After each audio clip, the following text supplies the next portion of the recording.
सेवकाई को चला लेगा। अगर आज हम यहां बैठे हैं तो ये चर्च 100 ब्रांचेस क्रॉस करने वाली है, और आपको लगता है कि बड़ी सिरदर्दी होगी, 100 चर्चेस सिरदर्दी होगी।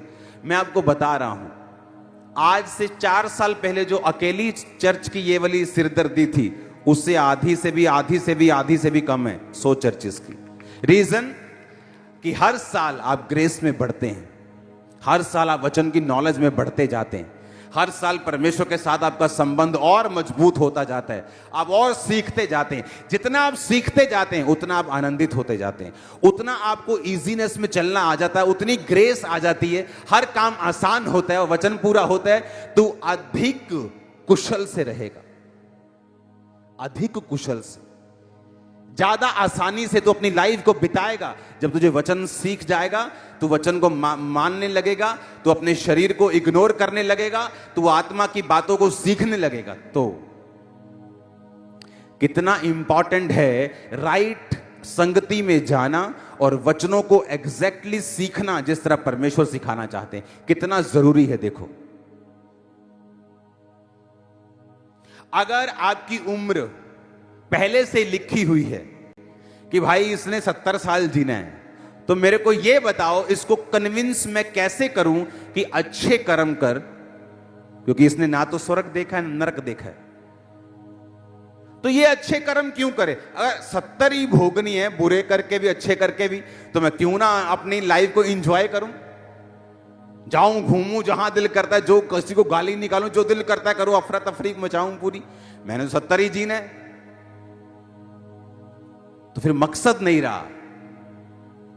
परमेश्वर ने कहा मेरे द्वारा तेरी आयु बढ़ेगी। क्या लिखा भजन संहिता 91 उसकी लास्ट आयत में?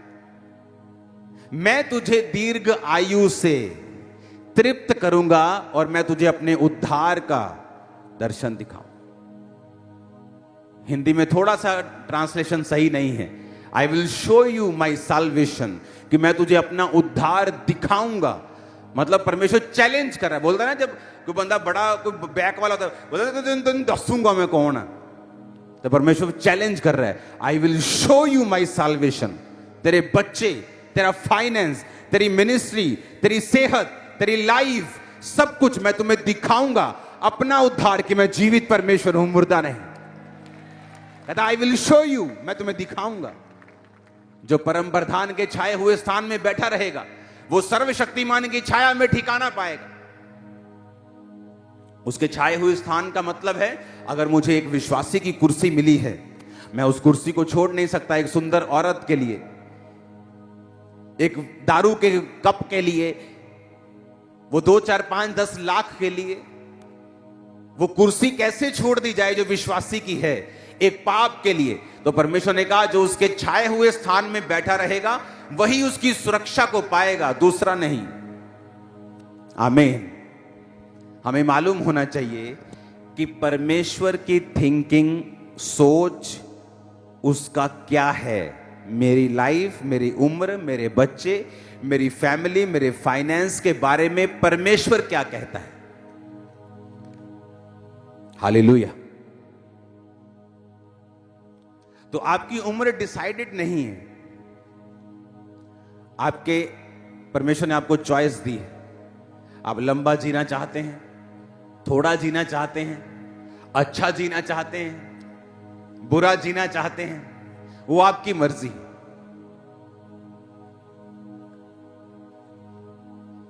3 आयत में लिखा, कृपा और सच्चाई तुझसे अलग ना होने पाए, वरन उनको अपने गले का हार बनाना और अपनी हृदय रूपी पट्टियों पर लिखना। तो तू परमेश्वर और मनुष्य दोनों का अनुग्रह पाएगा, तू अति बुद्धिमान होगा। तू अपनी समझ का सहारा ना लेना, वरन संपूर्ण मन से यहोवा पर भरोसा रखना, उसी को याद करके सब काम करना, वह तेरे लिए सीधा मार्ग निकालेगा। अपनी दृष्टि में बुद्धिमान ना होना, यहोवा का भय मानना, बुराई से अलग रहना, ऐसा करने से तेरा शरीर भला और चंगा और तेरी हड्डियां पुष्ट रहेंगी। अगर आप इब्रानी भाषा में से पढ़ें तो उसमें लिखा, तेरी हड्डियों की ग्रीस कभी खत्म नहीं होगी। तो 70 का भी होगा तो पुष्ट होगा, तेरा शरीर भला और चंगा होगा। क्योंकि आप जैसे ही 60 में एंटर करेंगे, अब आप बोलने लगेंगे मैं हूं बुढ़ा हो चला, ऑटोमेटिकली मेरे गोडे का जाणगे, मेरे मोढे दर्द करनगे, मैनू साह होली होली आऊगा। क्योंकि ये आपने देखा है कहां पर, उस गिरे हुए संसार के अंदर जो शरीर और शैतान के द्वारा चलता है। जिस दिन आप उस संसार को छोड़ के बाइबल के अंदर घुस जाएंगे और अपने फोटो को देखेंगे, और अब परमेश्वर कहते हैं जब तू बूढ़ा भी हो जाएगा तेरी हड्डियां पुष्ट, तेरा शरीर भला और चंगा रहेगा। अब जब एक बूढ़े व्यक्ति को यह वचन मालूम होता है, वो क्या करे? वो इस वचन को क्लेम करे, बाइबल के अनुसार चलना शुरू करे, वो प्रार्थना करनी शुरू करे, वो रोजे रखने शुरू करे, वचन पे चलना शुरू करे, बिब्लिकल स्टैंडर्ड्स को पूरा करना शुरू करे। वो कहता मैं तेरी जवानी को उकाब के नई कर दूंगा। क्योंकि उकाब की लाइफ में भी आता है टाइम जब वो बूढ़ा होने लगता है, उसके बाद परमेश्वर फिर से उसको रिन्यू करता है, उसके पंख चोंच सब नया होता है। हालेलुया।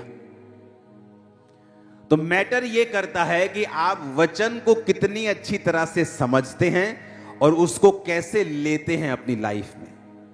क्योंकि मोस्टली लोगों के लिए बाइबल एक रिलीजियस पुस्तक है जिसे वो पढ़ेंगे किस चीज के लिए? आधा घंटा पढ़ना है, 2.5 घंटे पूरे करने हैं।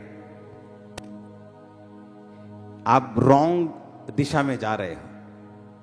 आपको बाइबल खोलनी है अपना आप जानने और समझने के लिए और परमेश्वर को समझने के लिए।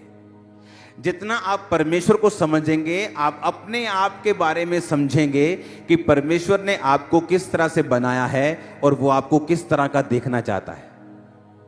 आपका हार्ट जब बनाया गया था तो एक्चुअल में उसे हजारों सालों के लिए फंक्शन करने के लिए बनाया गया था। पता है कि नहीं?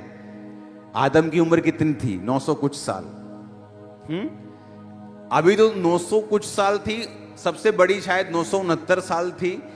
ये तब थी जब वो गिर गए थे ग्रेस से। इमेजिन करो कि गिरने के बाद थी 1000 साल जब पाप कर लिया था।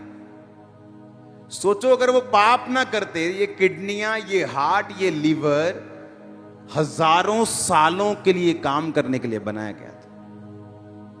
इमेजिन परमेश्वर की टेक्नोलॉजी देखो क्या थी। आपके बाथरूम की पाइप्स होती हैं ना, जहां से सब यूरिन, सब पेशाब निकलते हैं। अगर आप उस पाइप को खोलेंगे 10 साल बाद तो पूरी गल जाती, पाइप मिलती नहीं, क्योंकि आपके यूरिन में एसिड होता है। वो एसिड जा जाके पाइप को भी गला देता है, लोहे को भी गला देता है, प्लास्टिक को भी गला देता है, जिसे गलने में जमीन में हजारों साल लगते हैं। और वो कहां से निकलता है? आपके अंदर से।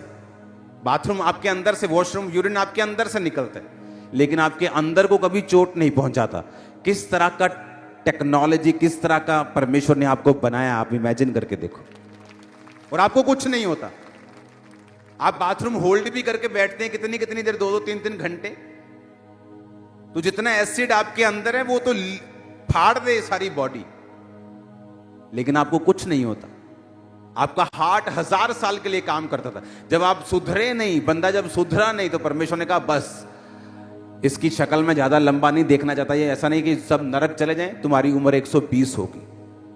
मूसा 120 का जब हो गया, बाइबल कहती है उसका शारीरिक ढांचा कमजोर नहीं था और मूसा की आंखें बिल्कुल सही देखती थी। आप वंडरफुली, फियरफुली बनाए गए हैं। आप जबरदस्त क्रिएशन हैं परमेश्वर की। आप बूढ़े हों, आप जवान हों, कोई भी हो, जब आप बाइबल को पढ़ना स्टार्ट करेंगे और समझना स्टार्ट करेंगे, आप अपनी लाइफ में जीतना शुरू कर देंगे।